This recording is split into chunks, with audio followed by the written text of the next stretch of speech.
बदहालातों में पलकर बड़ी हुई गरीब मजदूर की बेटी रवीना कला वर्ग विषय में प्राप्त किए 93% अंक। 12 साल पहले सर से उठ चुका था पिता का साया, फिर भी मोबाइल टॉर्च की रोशनी में पढ़कर रवीना बनी टॉपर। कहते हैं ना कि जब हौसले बुलंद हो तो आसमानों को छूने से कोई रोक नहीं सकता। इस बात को इस बच्चे ने चरितार्थ कर दिया। और ये भी कहते हैं कि प्रतिभा किसी की मोहताज नहीं होता। प्रतिभा यदि किसी के अंदर हो तो किसी की भी मोहताज होने की आवश्यकता नहीं होती। एक न एक दिन ये हुनर सामने आता ही जाता है। यह कहावत चरितार्थ हो गई। हम बात कर रहे हैं नारायणपुर कस्बे के गांव गढ़ी मामोड़ निवासी रवीना गुज्जर की, जिसने कभी अपने जीवन में हार नहीं मानी। एक गरीब परिवार में जन्मी रवीना गुज्जर, जिसके सर से 12 साल पहले पिता का साया उठने के बाद सारी जिम्मेदारी रवीना पर आ गई। रवीना बताती है, माँ भी हार्ट बीमारी के चलते दोनों वाल्व खराब होने के कारण बड़ी कठिनाइयों का सामना करना पड़ा। रवीना ने अपने पिता की मौत के बाद बकरियां चराकर घर परिवार का पालन पोषण करने लगी। वहीं दूसरी ओर मोबाइल टॉर्च की रोशनी से पढ़ाई भी की।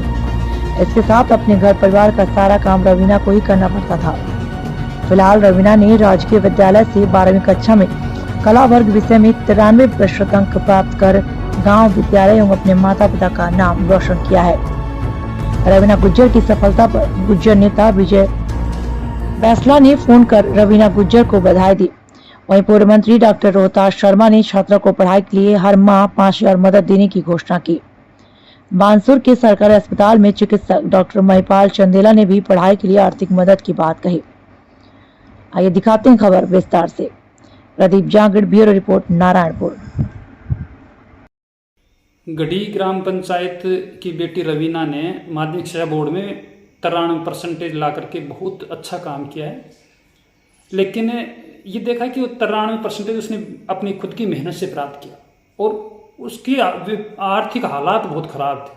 तो आर्थिक हालात आगे उनके काम में बाधा नहीं बने, इस बात को लेकर गुजर अधिकारी कर्मचारी संघ जो है उन्होंने ये ठाना है कि भाई बच्ची की आर्थिक मदद की जाए और किसी तरह से आर्थिक जो है समस्याओं से निजात दिलाया जाए। इस बात को लेकर के गुजर अधिकारी परिषद ने 51,000 रुपये उनको देने का तय किया, जिसमें 41,000 रुपये आज नगद दिए गए हैं और 10,000 रुपये गुजर शिक्षा ज्योति के नाम से एक चेक हम लोग उनको उपलब्ध कराएंगे।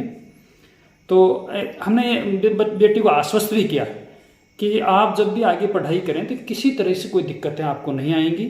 और हमने उनको आश्वासन का मतलब पूरा आश्वासन दिया है कि आप जब भी कोई आर्थिक समस्या आए तो गुजर अधिकारी परिषद में एक बार आप अपनी बात पहुँचाएं। और हमने देखा कि उनके बेटी के घर कनेक्शन नहीं था, बिजली कनेक्शन। तो ये बात जब मैडम शकुंतला रावत जी उद्योग मंत्री के संज्ञान में आई तो उन्होंने तुरंत बिजली विभाग को आदेश दिया कि आप बेटी का घर कनेक्शन कराओ।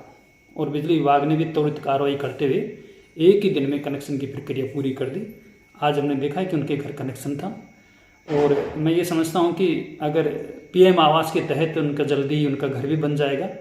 तो इस दौरान बहुत सारे लोग उपस्थित थे, सबने ये आश्वस्त किया है कि बेटी को आर्थिक समस्याओं की कोई दिक्कतें आगे आने वाले समय में नहीं आएंगी। इस दौरान शीशराम जी ओसवाल, यादराम जी मोक्कड़, पूर्ण जी रावत, रोहतास जी चंदेला, इस तरीके से बहुत सारे लोग वहाँ पर मौजूद थे और सबने बेटी को आशीर्वाद दिया। धन्यवाद।